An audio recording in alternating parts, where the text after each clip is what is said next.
Sir Delhi liquor స్కామ్‌లో దాదాపు 5.5 నెలలు జైల్‌లో ఉన్న తర్వాత బెయిల్ మీద కవిత గారు బయటకు రావడం మనం చూసాం సార్. అయితే ఇప్పుడు జైలు నుంచి బయటకొచ్చిన తర్వాత తను ఒక పాదయాత్ర చేయబోతున్నట్టుగా వార్తలైతే వినిపిస్తున్నాయి సార్.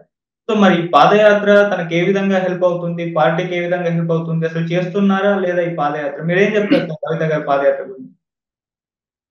ఇప్పుడు కవితకి మేజర్ ప్రాబ్లమ్ ఏందంటే, ఆమె దాదాపు 163 రోజులు అంటే 5.5 నెలల పాటు జైల్లో ఉండొచ్చింది.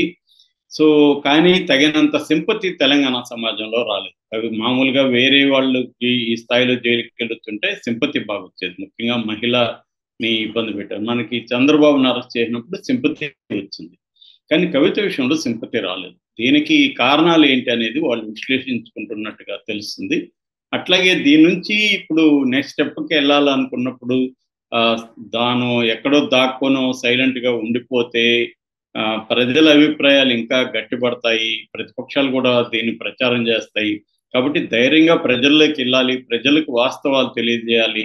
అసలు నేనే తప్పు చేయలేదు. మీరు చూడండి, మొత్తం కేసుని పరిశీలించండి. సుప్రీంకోర్టు కూడా ఆహ్, అప్రూవల్‌గా మారిన వాళ్ళ చెప్పిన విషయాల్ని, వాంగ్మూలాల మీదనే ఈ మీద కేసు పెట్టారు కానీ, ఎటువంటి డాక్యుమెంటల్ ఎవిడెన్స్ కానీ, ఫిజికల్ ఎవిడెన్స్ కానీ ప్రవేశపెట్టలేకపోయారని సుప్రీంకోర్టు కూడా కామెంట్ చేసింది.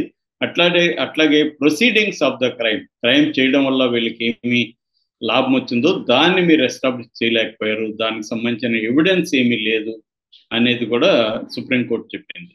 సో, కాబట్టి ఇక్కడ ఈడీ, సిబిఐ లేకపోతే మిగతా ఇన్వెస్టిగేటివ్ ఏజెన్సీలు కావచ్చు, ఐటీ డిపార్ట్మెంట్ కావచ్చు, జీఎస్టీ వింగ్ కావచ్చు, వీళ్ళు ఈ మొత్తం సంస్థలన్నీ కూడా ప్రతిపక్షాల మీదనే ప్రధానంగా టార్గెట్ చేస్తున్నాయనేది అందరికి తెలిసిందే.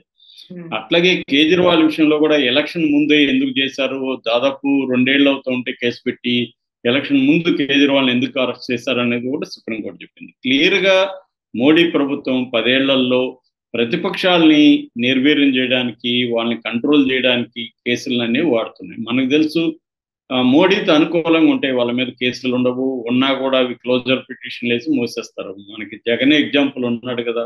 11 ఏళ్లుగా జగన్ బెయిల్ మీద ఉన్నాడంటే ఎలా సాధ్యమది? బికాస్ ఆఫ్ మోడీ వల్ల సాధ్యం. మోడీకి జగన్ అవసరం కాబట్టి జగన్ మీద కేసుల్ని అతను ముందుకు పోనివ్వలేదు. అట్లని వాటిని కొట్టేసే పరిస్థితి కూడా లేదు. ఎందుకంటే జగన్ తమ కంట్రోల్‌లో ఉండాలంటే కేసుల కత్తులు జగన్ మీద వేలాడుతూ ఉండాలి. సో, ఇది మోడస్ ఆపరెండి ఆఫ్ ద మోడీ అన్నమాట. సో, అయితే కవిత విషయాన్ని జనం అయితే అందరూ నమ్ముతున్నారు. ఈమె స్కామ్ చేసిందని నమ్ముతున్నారు ఎక్కువ మంది. అందరని నేను ఎందుకంటే టీఆర్ఎస్ అభిమానులు వీళ్ళు. నేను పర్సనల్‌గా చూసింది గాని, కామెంట్‌లు గాని ఎక్కడ కవిత మీద అయ్యో పాపం అన్న ఫీలింగ్ అయితే రాలేదు. కానీ ఆహ్, మనం ఎప్పుడైనా కూడా కోర్టులు శిక్ష కన్ఫర్మ్ చేసే వరకు కూడా ఎవరైనా కూడా ముద్దాయిగానే మనం పరిగణించాలి. నిర్దోషిగానే పరిగణించాలి.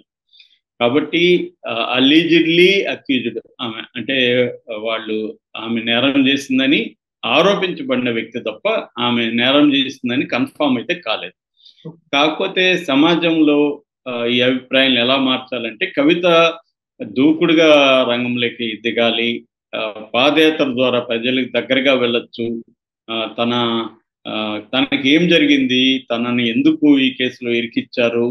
ఈ నేపథ్యం అంతా ఆమె కన్విన్సింగ్‌గా ప్రజలకి చెప్పాలి అనేది అనుకున్నట్టు తెలిసింది. దీన్ని కేసీఆర్ మొన్న ఎర్రవెల్లి ఫార్మ్ హౌస్‌లో కవిత కలిసినప్పుడు అక్కడ ప్లాన్ చేశారు. అక్కడ 4, 5 రోజులు కవిత అక్కడే ఉంది. సో, వాళ్ళు మొత్తం వ్యూహాల్ని చర్చించారు. పాదయాత్ర ఎట్లా వెళ్ళాలి? ఏ ఏ టాపిక్‌ల మీద మాట్లాడాలి? ఆ టైంలో ప్రతిపక్షాలు ఎట్లాంటి విమర్శలు చేస్తాయి? ప్రజల నుంచి ఎలాంటి సమస్యలొస్తాయి? వీటినంతా ఎలా డీల్ చేసుకోవాలి? అట్లాగే లాజిస్టిక్ వ్యవహారాలేంటి? అట్లాగే కేసీఆర్ రోల్ ఈ పాదయాత్రలో ఎక్కడెక్కడ ఎప్పుడెప్పుడు కేసీఆర్ జాయిన్ అయ్యి సభలు పెట్టాలి? కేటీఆర్ రోల్ ఏంటి? ఇవన్నీ కూడా చర్చకి వచ్చినట్టు తెలిసింది. అందువల్ల కవిత జైలుకి వెళ్ళొచ్చి ఆమె బాధితురాలుగా ఒక విక్టిమ్‌గా ఆమెని ప్రొజెక్ట్ చేయాలి. అట్లాగే నేను ప్రజల కోసమే నిలబడడం వల్ల రాజకీయంగా మా ఫ్యామిలీ ప్రజల కోసం నిలబడ్డాం. మేమిద్దరూ అన్నా చెల్లెలు అమెరికాలో కంఫర్టబుల్ జోన్‌లో ఉంటే కూడా మేము ఉద్యమ కాలంలోనే అవన్నీ వదిలిపెట్టి వచ్చాము. ఉద్యమాలు చేశాము. మా కుటుంబం త్యాగాలు చేసింది. ఉద్యమాలు చేసింది. కేసీఆర్ ప్రాణాపాయం దగ్గరికి కూడా వెళ్ళొచ్చాడు నిరాహత్య చేయడం ద్వారా. ఇవన్నీ చేయబట్టే తెలంగాణ రాగలిగింది. ఇప్పుడు బీజేపీ కాంగ్రెస్ కుట్రబన్ని బీఆర్ఎస్ ని ఇలా చేస్తున్నాయి అన్న వెర్షన్ ని తీసుకెళ్ళాలి. అట్లాగే ఏకకాలంలో బీజేపీని కాంగ్రెస్ ను టార్గెట్ చేయాలి. ఎందుకంటే కాంగ్రెస్ ఇచ్చిన హామీలు నిలబెట్టుకోవట్లేదు, 6 గ్యారెంటీ లేదు, వీటిని డైవర్ట్ చేయడానికి హైడ్రా అనే విషయాన్ని తీసుకొచ్చి డైవర్ట్ చేస్తుంది. అట్లాగే బీజేపీ కూడా ఈ రాష్ట్రానికి అన్యాయమే చేసింది. కేంద్రం నుంచి ఈ 10 ఏళ్లలో ఏ రకమైన ముఖ్యమైన ఫండ్స్ కానీ ఏమి రాలేదు, విభజన హామీలకు సంబంధించిన ఏ రకమైన నెరవేర్చలేదు. ఇటువంటి అంశాలంతా కూడా తీసుకెళ్ళాలి అనేది ప్రధానంగా అనుకుంటున్నట్టు తెలిసింది. దానివల్ల ఒకటి కవిత చుట్టూ వచ్చిన బ్యాడ్ ఇమేజ్ ని తొలగించుకోవాలి. అట్లాగే బీఆర్ఎస్ కి మళ్ళీ పునర్వైభవాన్ని తీసుకురావాలంటే ఎవరో ఒకరు ధైర్యం చేసి పాదయాత్ర చేయాలి. జైలుకి పోవడం అనేది బ్యాడ్ ఏమి కాదు. జగన్ 16 నెలలు జైల్లో ఉన్నాడు, తర్వాత సీఎం అయ్యాడు.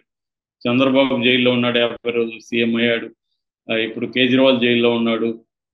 అలాగా చాలా మంది జైలుకి, అంతే రేవంత్ రెడ్డి కూడా జైలుకి వెళ్ళొచ్చిన వ్యక్తే.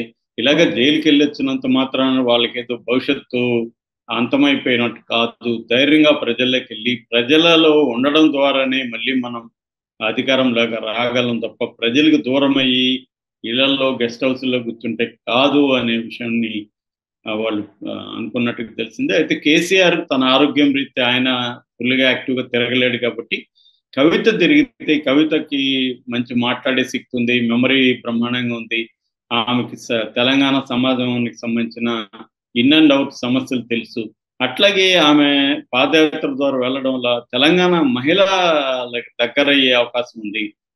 ఎందుకంటే సెంటిమెంట్ ఖచ్చితంగా ఉంటుంది, వాళ్ళలో ఒక సింపతి ఉంటుంది. అట్లాగే జైల్లో కూడా తను ఎన్ని ఇబ్బందులు పెట్టాడు, తన ఆరోగ్యం ఎలా జైల్లో పాడైంది, ఇవన్నీ కూడా చెప్పచ్చు. ఎందుకంటే చంద్రబాబు కూడా జైలుకి వెళ్ళి వచ్చిన తర్వాత ఆయన ప్రజల్లోకి వెళ్ళి తనను జైల్లో పెట్టారనే అంశాన్ని కూడా ఆయన బలంగా తీసుకెళ్ళగలిగాడు.